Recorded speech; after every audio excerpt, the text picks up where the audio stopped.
प्रश्नावली 11.1 सभी छोटे n बिलोंग टू बड़े n के लिए गणितीय आगमन सिद्धांत के प्रयोग द्वारा सिद्ध कीजिए। पहला प्रश्न है 1 plus 3 plus 5 plus 7 plus dot dot dot plus 2n minus 1 और इसके बराबर में दिया है n का वर्ग दिया हुआ। ठीक है, चलो पहले प्रश्न को कुछ मान लेते हैं। तो पहले प्रश्न को यहाँ पे मैं मान लेता हूँ p n मान लेता हूँ। 1 प्लस 3 प्लस 5 प्लस 7 इस तरीके से दिया हुआ है। ठीक है, फिर 2n माइनस 1 और इसके बराबर में है n का वर्ग दिया हुआ है। ठीक है, ठीक। अब यहाँ पे देखो एक है ना, एक है तो ये पहला संख्या है मतलब एक। ठीक है, पहला संख्या। देखो कितने संख्या दिखाई दे रहे, 1 2 3 4 ऐसे गिनोगे।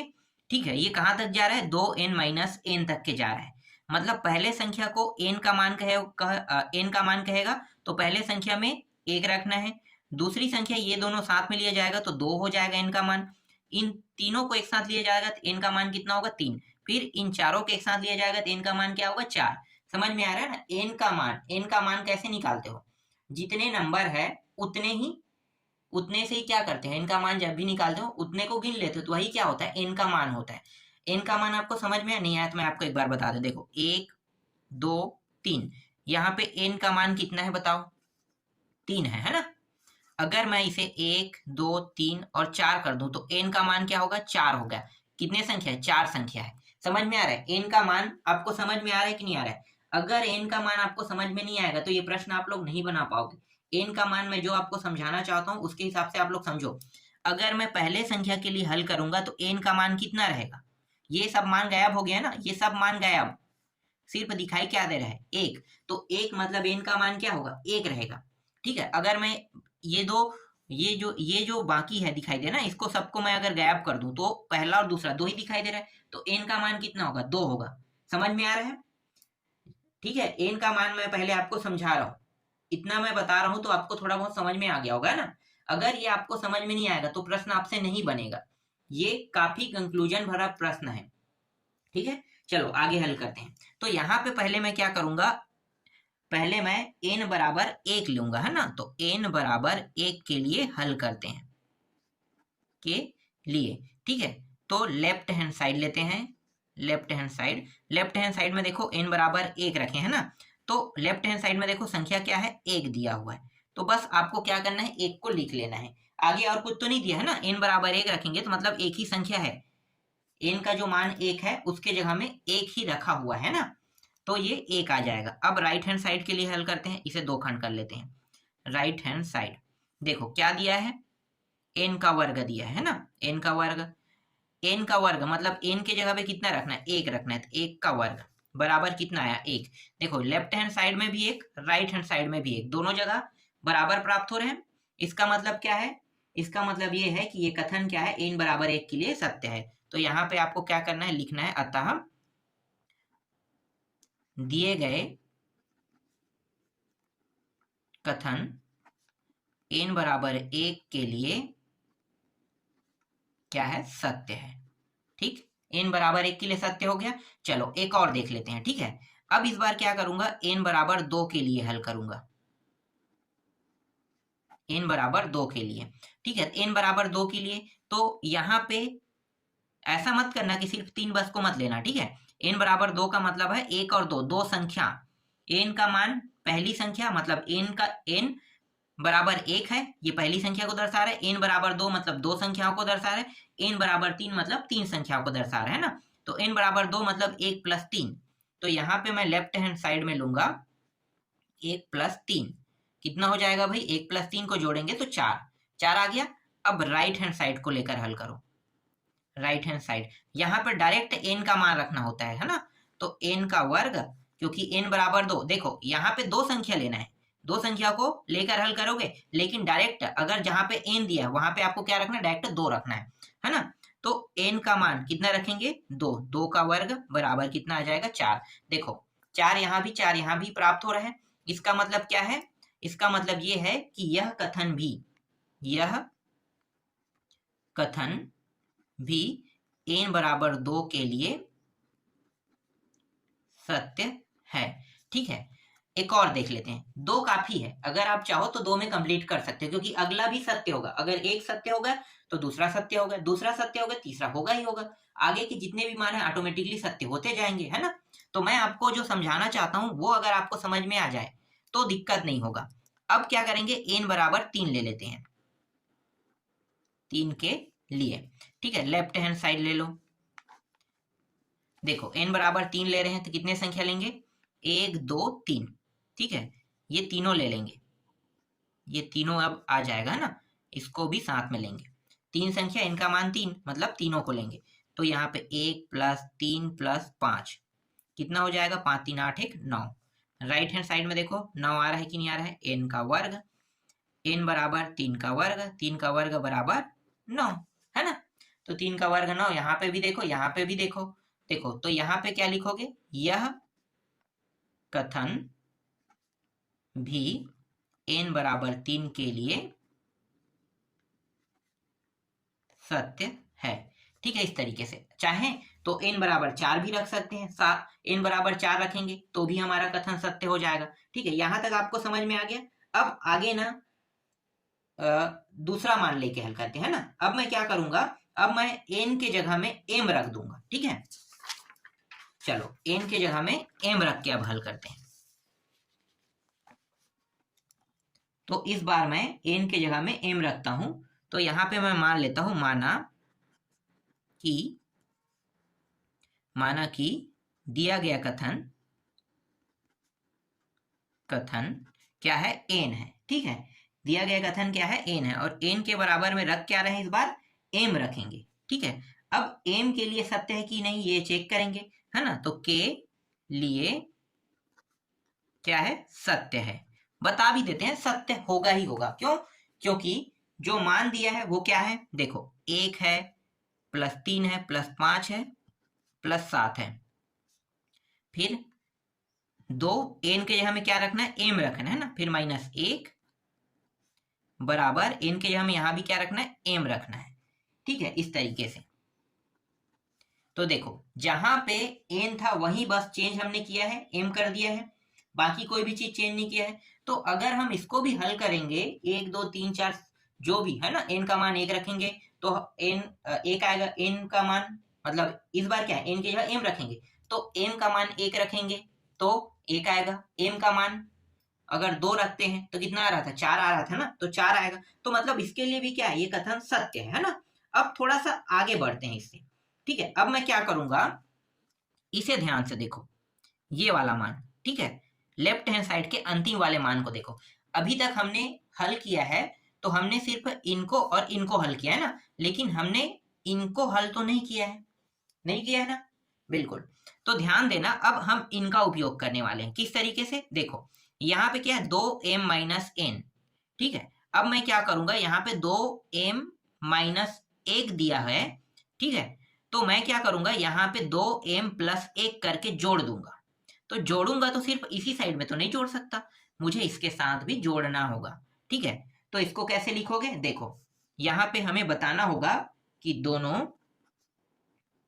पक्षों, ठीक है, दोनों पक्षों में हमें क्या करना है, जोड़ना है। तो दोनों पक्षों में 2m प्लस 1, ठीक है, ये मान 2m प्लस 1 क्या करेंगे, हम लोग जोड़ देंगे, है ना। तो 2m प्लस 1 जोड़ने पर दोनों पक्षों में जोड़ रहे हैं, ठीक है। तो 2m प्लस 1 दोनों पक्षों में जोड़ देते हैं।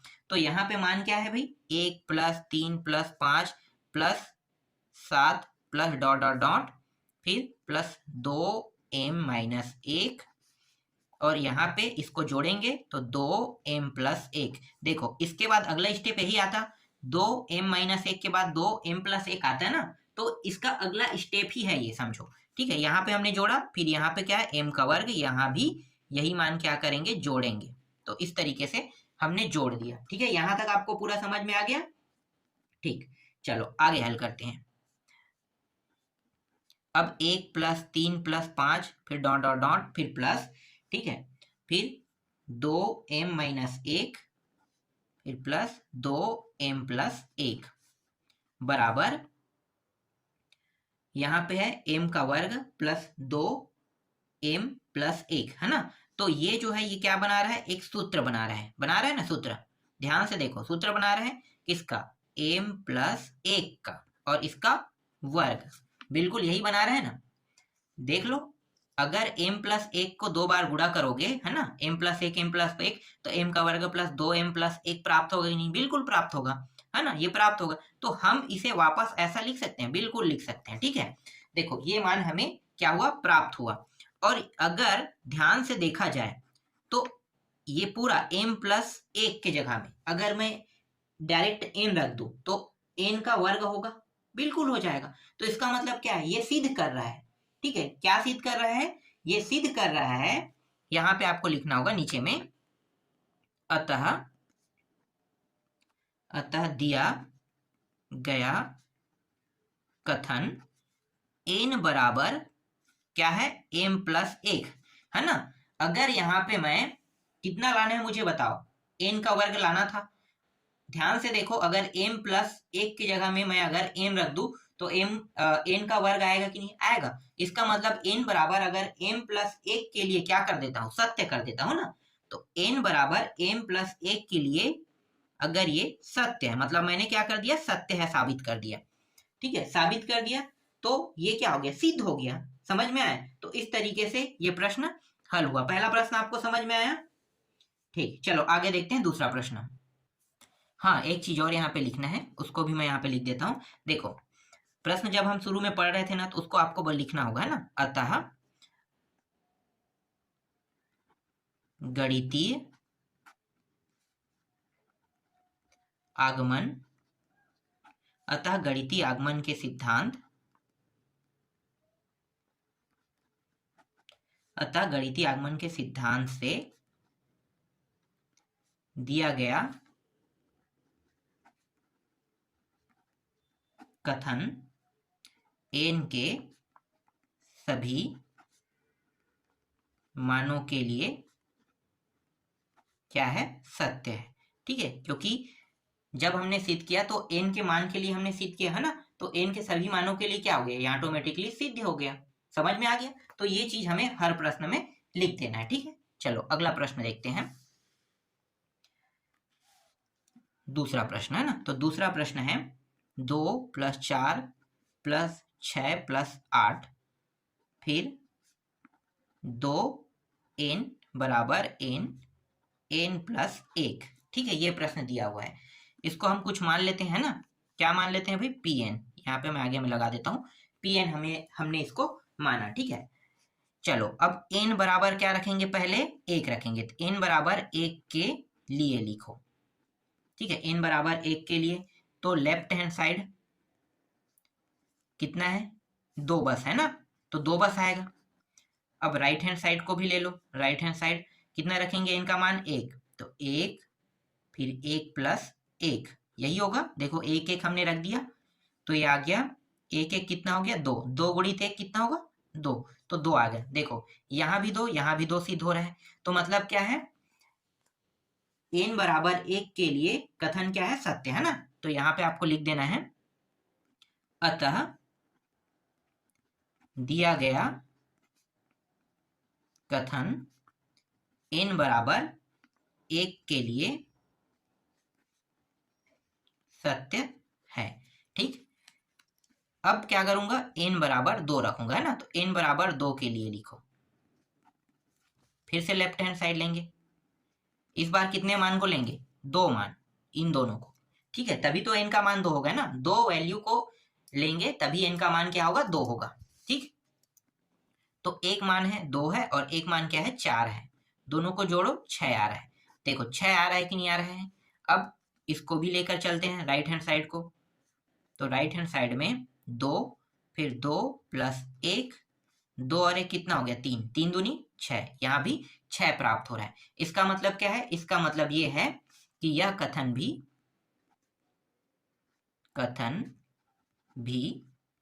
n/2 के लिए क्या है, सत्य है। अब चाहे तो n बराबर 3 के लिए भी इसी तरीके से हल कर सकते हैं, पर आगे और हल करने की जरूरत नहीं है, ठीक है। हमें तो सिद्ध करके लाना है। तो जो हमें सिद्ध करना है उस टॉपिक पे चलते हैं, ठीक है। दो टॉपिक सिद्ध हो गया, n बराबर 1 के लिए भी सिद्ध हो गया, n बराबर 2 के लिए भी सिद्ध हो गया, मतलब दोनों में ये जो है ये सत्य प्राप्त कर रहे हैं ना, सत्य साबित कर रहे हैं। तो इसका मतलब ये है कि n बराबर 3 के लिए भी सत्य होगा, n बराबर 4 के लिए भी सत्य होगा, आगे बढ़ते रहेगा, सबके लिए सत्य होते जाएगा। तो जो हमें अगला जो काम करना है वो है n बराबर m के लिए करना है ना। तो यहाँ पे हम क्या करेंगे, मानेंगे, माना कि दिया गया कथन क्या है, n है, और n बराबर क्या रख रहे हैं, m रख रहे हैं ना। तो इसके लिए भी क्या होगा, सत्य होगा, लिए सत्य है, ठीक। अब जहां जहां पे देखो, यहाँ पे क्या है, n है, m रखेंगे, यहाँ पे n है, वहां पे क्या करेंगे, m रखेंगे, रख दो। तो यहाँ पे लिखो तब 2 + 4 + 6 + 8 प्लस इस तरीके से, फिर n के जगह में ये आ गया, m आ गया, फिर m + 1, ठीक है, इस तरीके से, ठीक। अब दोनों पक्षों में कितना जोड़ेंगे, ठीक है, जोड़ना है हमें, तो दोनों पक्षों में क्या जोड़ेंगे भाई, तो चलो मैं यहाँ पे बताता हूँ, दोनों पक्षों में। इसके बाद अगला स्टेप क्या होगा, देखो हर में क्या है, 2 का अंतर है ना, तो 2 का अंतर दिया है, मतलब 2 का 2 दूनी 4, 2 का पाड़ा पड़ रहे हैं, 2 4 2 3 6 2 4 8, तो 2m, ठीक है, 2m, तो क्या करेंगे, +2 कर देंगे, तो 2m + 2, मतलब 2m + 2 अगर मैं जोड़ दूं तो इसका अगला स्टेप आ जाएगा, बिल्कुल। तो दोनों पक्षों में 2m + 2 क्या करने पर, जोड़ने पर, ठीक है, जोड़ेंगे तो जोड़ने पर लिख देते हैं ना, जोड़ने पर ये कैसे दिखाई देगा, 2 + 4 + 6 + 8, फिर 2m, क्या जोड़ रहे हैं, 2m + 2 जोड़ रहे हैं, है ना, बराबर m + 1, और यहाँ भी 2m + 2, ठीक है, जोड़ दिए, देखो यहाँ पे जुड़ा है और यहाँ पे जुड़ा है, सिर्फ 2 जगह जुड़ा है ना, तो 2m + 2 इस तरीके से जुड़ गया। चलो आगे हल करो, तो 2 + 4 + 6 + 8 + 2m प्लस, देखो 2 उभयनिष्ठ हो जाएगा, तो 2m + 1 लिख सकते हैं, बिल्कुल इस तरीके से हम इसे लिख सकते हैं, ठीक है।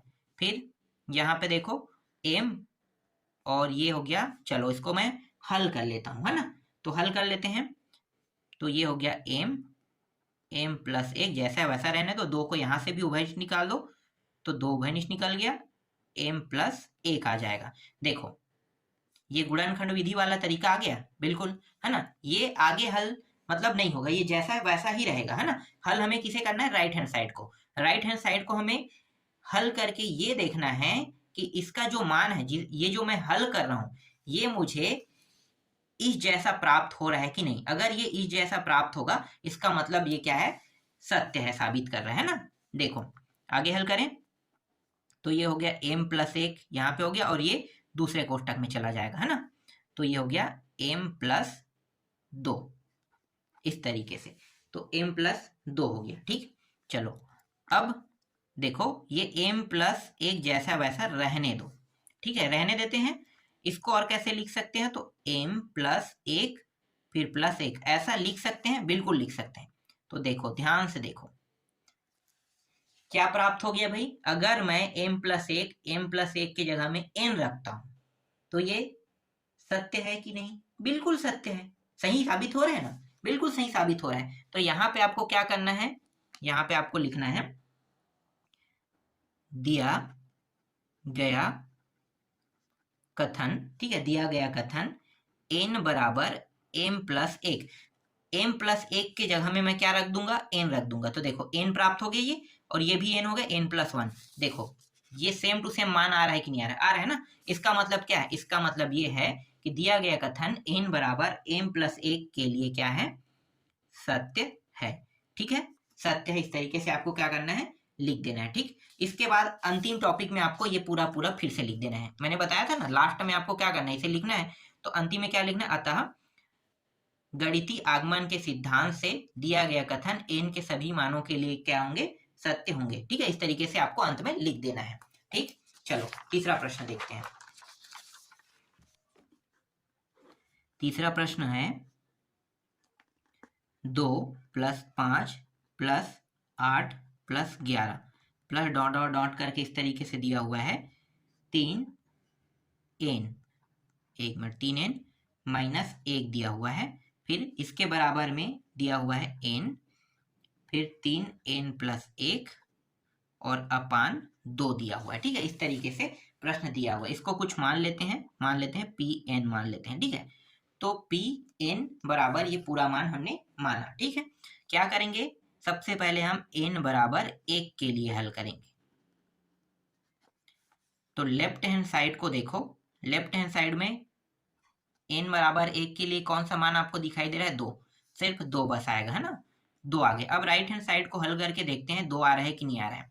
तो राइट हैंड साइड को देखो, क्या रखेंगे, n की जगह में 1, तो 1, फिर 3 गुणित n की जगह में यहाँ भी 1 + 1 अपान 2, 3 एकम 3 और 1 जोड़ेंगे 4, 4 को 1 से गुणा करेंगे, 4 एकम 4, तो ये हो गया 4 और नीचे में क्या है 2, 4 एकम 4 दूनी 2 आ गया। देखो लेफ्ट हैंड साइड का मान भी 2 आया, राइट हैंड साइड का मान भी 2 आया। इसका मतलब क्या है, इसका मतलब ये है कि अतः दिए गए कथन n बराबर 1 के लिए क्या है, सत्य है। समझ में आ गया, n बराबर 1 के लिए क्या हुआ, सत्य हुआ। ठीक, अब n बराबर 2 के लिए भी निकाल लेते हैं, n बराबर 2 के लिए। तो फिर से क्या करेंगे, लेफ्ट हैंड साइड लेंगे, लेफ्ट हैंड साइड लेंगे तो ध्यान देना n बराबर 2 मतलब क्या है, 2 मान। n का मतलब लेफ्ट हैंड साइड में देखो नंबर कितना दिखाई दे, 2। ठीक है, 1 और 2, तो दोनों नंबर को उठाना है। अगर 3 कहता तो 3 लेते। ठीक है, लेकिन यहाँ पे क्या करना है, यहाँ पे 3 को रखना है या 2 को रखना है। ठीक है, ये याद रखना। तो यहाँ पे n बराबर 2 मतलब 2 मान, तो 2 + 5 कितना हो जाएगा, 5 2 7। ठीक है, 7 आ गया left hand side. Right hand side को देखते हैं हल करके 7 आ रहा है कि नहीं आ रहा है। तो यहाँ पे कितना रखेंगे, 2 रखेंगे, यहाँ भी 2 रखेंगे, तो 2 हमने रख दिया, 3 गुणित 2 + 1 अपान 2, ये हो गया 3 दूनी 6 और 1 7, है ना, 7 हो गया, 7 दूनी कितना हो गया 14, तो ये हो गया 14 अपान 2, भाग दे दो तो ये आ जाएगा 7। तो देखो लेफ्ट हैंड साइड में भी 7, राइट हैंड साइड में भी 7 आ गया। इसका मतलब क्या है, इसका मतलब ये है कि यह कथन भी n बराबर 2 के लिए क्या है, सत्य है, सत्य है। ठीक है, 2 मानों के लिए मैंने सत्य साबित कर दिया, तो n बराबर 3 के लिए भी सत्य होगा कि नहीं, बिल्कुल सत्य होगा, है ना। n बराबर 4 के लिए भी सत्य होगा। मतलब जितना मैं आगे बढ़ाते जाऊंगा सबके लिए क्या होगा, ये साबित हो ही जाएगा कि ये सारे मानों के लिए सत्य है। हो गया सबके लिए साबित, क्योंकि 2 मानों के लिए अगर सत्य होगा तो इसका मतलब है कि ये सभी के लिए भी क्या होगा, सत्य होगा, है ना। तो अब मैं क्या करूंगा, यहाँ पे नीचे में, अब मैं यहाँ पे नीचे में लिखूंगा माना, यहाँ पे लिखना है माना दिए गए कथन n बराबर m के लिए भी क्या होगा, सत्य होगा। एक मिनट, लिए सत्य है ना। तब उसे लिखेंगे कैसे, देखो 2 + 5 + 8 + 11, फिर इस तरीके से 3 n के जगह में m आ जाएगा, क्योंकि n बराबर क्या रख रहे हैं, m रख रहे हैं। फिर -1 बराबर n की जगह में m आ गया, फिर 3 यहाँ भी m, फिर +1 और ये रहा 5 2। ठीक है, इसके लिए भी क्या साबित हो गया है, सत्य साबित हो गया है ना। चलो अब हमें क्या करना है, अब हमें इस लेफ्ट हैंड साइड और राइट हैंड साइड में क्या करना है, मान को जोड़ना है। ठीक है, ऐसे मान को जोड़ना है जो राइट हैंड साइड को क्या साबित करा सके कि ये जो राइट हैंड साइड में जो मान दिया है ना, वो n 3n + 1 अपान 2 के बराबर साबित हो, है ना, ये सत्य करा सके। ऐसे मान को क्या करना है, हमें जोड़ना है। तो देखो यहां पे मैं क्या करूंगा, दोनों पक्षों में 3m + 1 - 1, ठीक है, 3m + 1 - 1 का क्या करूंगा, जोड़ूंगा, है ना। तो यहाँ पे जोड़ने पर लिखूंगा। ठीक, ये इसका अगला स्टेप है, समझो, ये इसका क्या है, ये अगला स्टेप है। तो चलो यहाँ पे लिख देते हैं 2 + 5 + 8 + 11 + 3m - 1 प्लस जोड़ क्या रहे हैं 3m + 1 और -1 ये जोड़ दिए। अब राइट हैंड साइड में भी जोड़ना है यही मान, है ना। तो m ये राइट हैंड साइड है, m 3m + 1 अपान 2 प्लस 3 कोष्टक के अंदर m + 1 और ये -1 हमने जोड़ दिया। ठीक है, लेफ्ट हैंड साइड को हमें कुछ नहीं करना है। आपको पता है 2 प्रश्नों को जब हमने हल किया है ऐसे ही हल किया है ना। तीसरा प्रश्न में क्या करेंगे, तीसरा प्रश्न में सिर्फ हमें राइट हैंड साइड को क्या करना है, लेके चलना है। चलो राइट हैंड साइड को लेकर चलते हैं। तो ये m का अंदर गुणा कर दो, तो ये हो जाएगा 3m² प्लस m अपान 2। इस 3 का अंदर गुणा करो, 3m + 3 -1 3m² प्लस m। यहाँ पे देखो कुछ नहीं मतलब क्या 1 है। ये दोनों मान जुड़ेगा कब, ये दोनों मान जुड़ेगा तब जब हर समान हो। तो हर समान नहीं है तो इस 1 का गुणा इसके साथ और इस 2 का गुणा इसके साथ हो जाएगा, फिर अंत में इन दोनों का गुणा, है ना। तो कर देते हैं, 2 का गुणा इसके साथ करेंगे, 2 तिया 6m हो गया प्लस 3 दूनी 6 हो गया, फिर -2 एकम 2 हो गया, है ना। और फिर साथ में अंतिम में इन दोनों का गुणा, तो 2 एकम 2 हो गया। तो ये आ गया 3m² प्लस एक मिनट यहाँ पे मैंने माइनस कहाँ से लिख दिया, ये तो प्लस में है। देखो अभी गलत हो गया था, है ना। अगर मैं ध्यान नहीं देता यहाँ पे तो ये गलत हो गया होता। ठीक, ये प्लस में है। अब इन दोनों को जोड़ दो, कितना होगा 7m हो जाएगा और इनको घटाएंगे कितना आ जाएगा 4 आ जाएगा, है ना। 6 में 2 घटाओगे तो 4 आ जाएगा। ठीक, इस तरीके से इसको कोष्टक के अंदर लिख लेते हैं और ये जो 2 है ना इसको सामने ले आते हैं, 1/2 इस प्रकार से इसे लिख लेते हैं। ठीक, अब गुणनखंड करो। तो इसका गुणनखंड करेंगे तो देखो ये 3 और 4 को पहले गुणा करो 12, है ना। तो अब इस 7 को इस प्रकार से तोड़ना है कि जोड़े या घटाए तो कितना आना चाहिए 7 आना चाहिए, लेकिन उन दोनों संख्याओं का गुणा करने पर कितना आना चाहिए 12 आना चाहिए। ठीक है, दोनों संख्याओं को गुणा करने पर 12 आना चाहिए। तो चलो तोड़ते हैं, 3m² प्लस 4m से तोड़ देंगे और एक 3m से तोड़ देंगे, है ना। 4m और 3m से तोड़ देंगे, फिर 4, इस तरीके से। देखो इन्हीं दोनों का गुणा करेंगे, 4 तिया 12 आ रहा है और देखो दोनों को जोड़ रहे हैं तो कितना आ रहा है 7m आ रहा है ना। ठीक, जोड़ा बना दो, इसका और इसका जोड़ा बन जाएगा। तो 1/2 यहाँ पे उभयनिष्ठ क्या निकलेगा, m उभयनिष्ठ निकलेगा, बचेगा क्या 3m + 4 बचेगा। यहाँ पे देखो क्या उभयनिष्ठ निकलेगा, कुछ नहीं मतलब 1 को निकाल रहे हैं ना। फिर 3m + 4 यहाँ पे भी बचेगा, इस तरीके से। ठीक, तो ये 1/2 और ये आ गया 3m + 4, 3m + हाँ ठीक है 4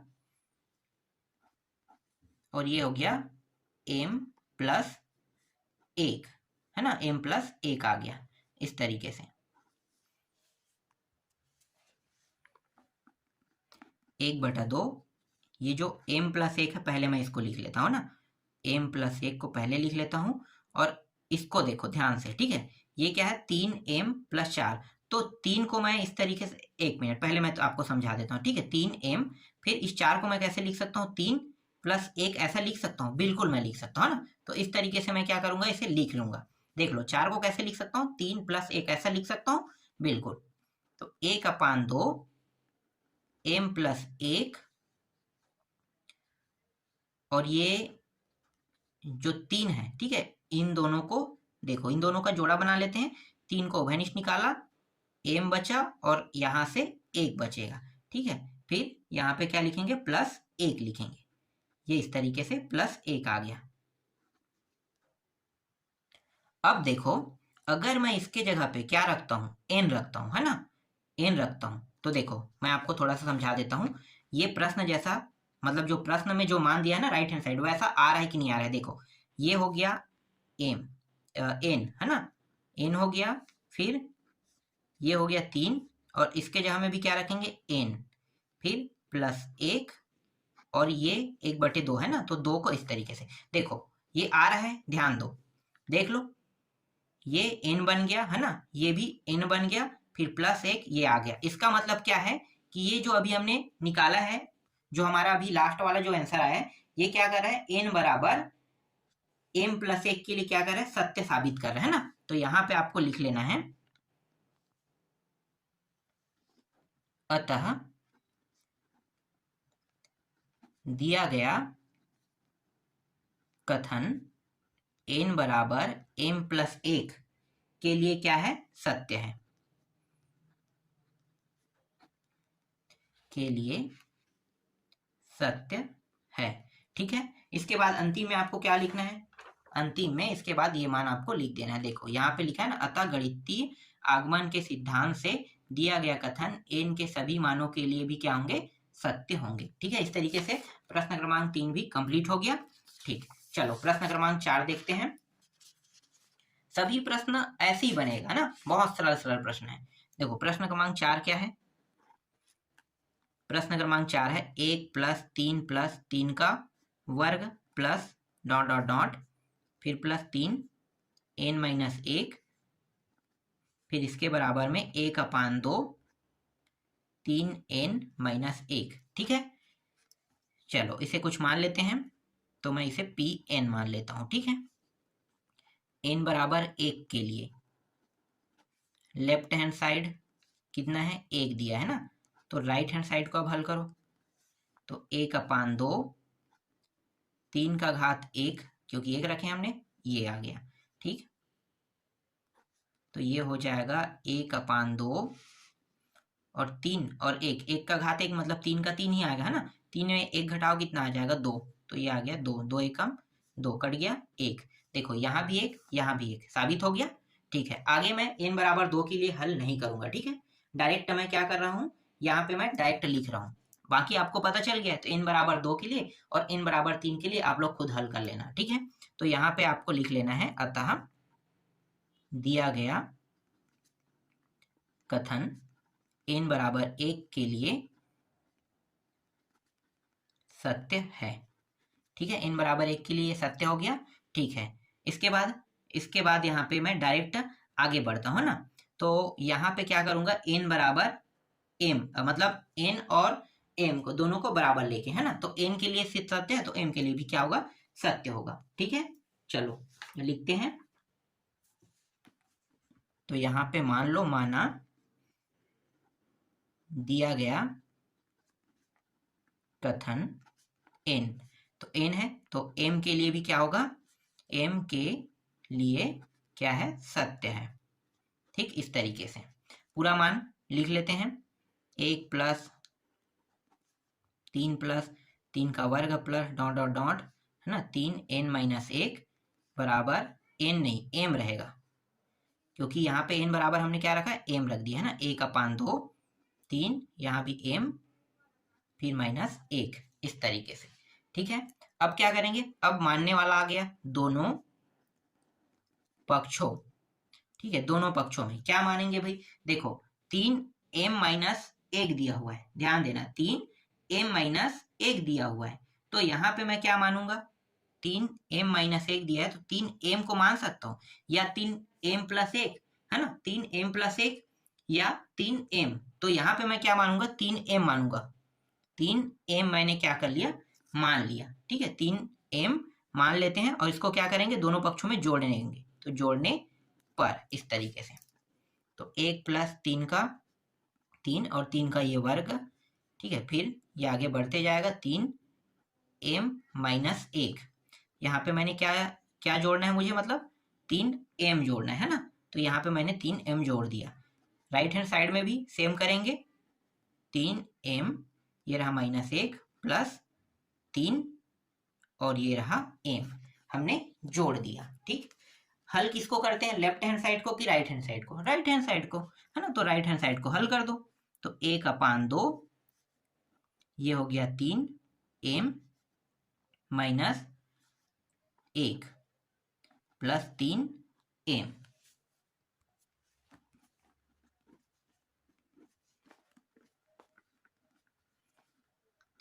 एक नहीं, इसको लिख लेते हैं पहले, 3m माइनस 1, और यहाँ पे देख कुछ नहीं मतलब क्या है, 1 है, तो ये जो 2 है और ये 1 है, तो जुड़ तो नहीं सकता। जुड़ेगा कब? जब दोनों के हर समान हो। तो दोनों के हर क्या करते हैं? समान करते हैं। तो इस 2 का यहाँ पे गुणा होगा, 2 × 3 m हो जाएगा, और इस 1 का यहाँ पे गुणा होगा तो ये पूरा मान होगा, फिर 2 और 1 का गुणा होगा तो 2 आएगा। ठीक है, अब देखो यहाँ पे क्या है? 3m दिया हुआ है ना, और यहाँ पे देखो, यहाँ पे 3m दिया हुआ है। कितना दिया है? 3m। 3 है, ठीक है। और यहाँ पे कुछ नहीं, मतलब क्या है? 1 का गुणा हुआ है, तो 2 और 1 कितना हो जाएगा? 3 हो जाएगा। ये 3 हो गया, और ये क्या है? 3m है। ठीक है, इस तरीके से लिखेंगे। अब यहाँ पे बचा क्या है? -1 है ना, तो -1 को हम क्या करेंगे? यहाँ पे लिख लेंगे। ठीक है, इस तरीके से, और नीचे में 2। ठीक, अब यहाँ पे ध्यान दो, ये भी 3 है, ये भी 3 है। इसका घात कितना है? 1 है। कुछ नहीं, मतलब क्या है? 1 होगा ना इसका घात, तो इसका घात 1 है। इसका घात 1 है, यहाँ पे इसका घात कितना है? m है। तो ये 3 और 3, तो 3 और 3, तो 3 को हम एक बार लिखेंगे, फिर m में जोड़ देंगे किसको? 1 घात को। तो 3m + 1 हुआ, और ये रहा -1, और ये रहा 5, 2। ठीक है, अब ध्यान से देखो, ये जो मान है, ये प्रश्न जैसा आया है कि नहीं? देखो, इस जैसा मान प्राप्त हुआ है कि नहीं, चेक करते हैं। ठीक, देखो 3, इस पूरे मान को अगर मैं n रखता हूं तो 3 का घात n - 1 है ना, और ये 1/2 ऐसा भी हम लिखेंगे। ठीक है, तो देखो 1/2 3n - 1, 1/2 3n - 1 आ रहा है। इसका मतलब क्या है? इसका मतलब ये है कि ये जो मान है ना, ये जो मान है n बराबर m + 1 के लिए क्या है? सत्य है। समझ में आ गया? इसके लिए भी क्या है? सत्य है। यहाँ पे आगे में आगे और दिया है, उसको भी लिख लेते हैं। अतः दिया गया कथन, ठीक है, n बराबर m + 1 के लिए क्या है? सत्य है। समझ में आ गया? बिल्कुल, है ना। इसके बाद अंतिम में क्या लिखना होता है? अंतिम में हमें लिखना होता है ये, देखो, अतः गणितीय आगमन के सिद्धांत से दिया गया कथन n के सभी मानों के लिए क्या है? सत्य है। ये बस हमें क्या करना होता है? लिखना होता है। ठीक, चलो 5वां प्रश्न भी देख लेते हैं। 5वां प्रश्न में दिया है 2 दिया है, 6 दिया है, फिर 18 दिया हुआ है, फिर ... 2 × 3 n - 1, और इसके बराबर मतलब इसके बराबर दिया हुआ है कोष्टक के अंदर 3 n - 1 दिया हुआ है। ठीक है, इस प्रश्न को कैसे बनाना है मैं आपको बता देता हूं। बस आपको दोनों पक्षों में मानने वाला बताऊंगा, है ना।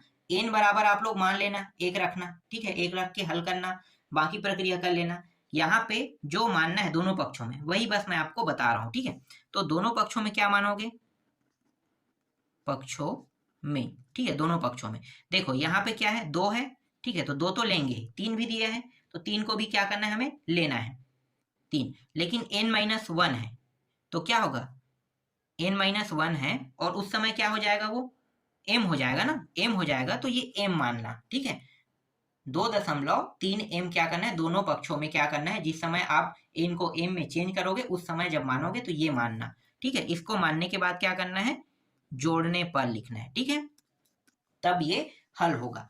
अब जब ये आप लोग मान लोगे और जब हल करोगे, तो आसानी से आप इसको सिद्ध कर पाओगे। ठीक है, तो ये प्रश्न खुद बना के देखना। इस तरीके से मैंने 1 से लेके 5 तक के प्रश्नों का उत्तर यहाँ पे आपको दे दिया। ठीक है, 5वां भी आपसे बन जाएगा, बस आप लोग ट्राई करके देखना।